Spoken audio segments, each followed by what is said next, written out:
భవిష్యత్తు గురించి మాట్లాడుకునే ముందు మనం గతంలో కూడా తొంగి చూడవలసిన అవసరం ఖచ్చితంగా ఉంది. మీకు గుర్తుండాల, మా తమ్ముడు సిరిపురం యాదయ్య ఇదే మహేశ్వరం బిడ్డ.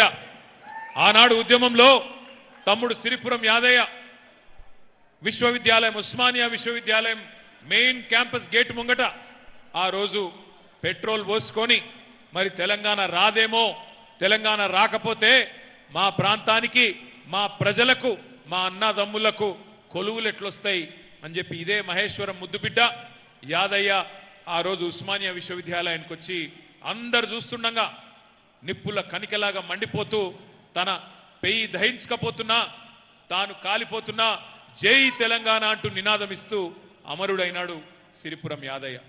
ఒక్క యాదయ్య గారు మాత్రమే కాదు, వందల మంది పిల్లలు ఆ రోజు ఉద్యమంలో ఒక భావోద్వేగంతో నేను చచ్చిపోతానన్న రాష్ట్రం వస్తుందేమో, నేను సస్తేనన్న కాంగ్రెస్ కళ్ళు తెరుస్తుందేమో అని చెప్పి ఆ రోజు అమరులైన బిడ్డలు వారందరి స్ఫూర్తిని తీసుకొని, అరే ఇంత కష్టపడి తెచ్చిన రాష్ట్రం, దీన్ని మనం తెరలు కానియొద్దు, పాడు కానియొద్దు, మరి నవ్వెటోళ్ళ ముంగట జారిపడద్దు.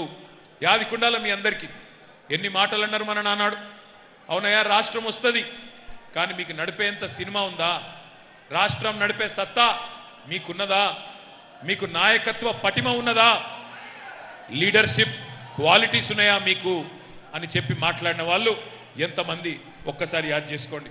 అందుకే ఇలా గర్వంగా అనిపిస్తూ ఉన్నది. 10 ఏళ్ళు పరిపాలన, ఒకవైపు ప్రజా సంక్షేమం, మరొక వైపు మరి అభివృద్ధి, రెండింటిని జోడెద్దుల మాదిరిగా జోడించి ముందుకు తీసుకొని పోయినాం. కాబట్టే కేసీఆర్ గారిని 2 సార్లు అఖండమైన మెజారిటీతో తెలంగాణ ప్రజలు గెలిపించారు.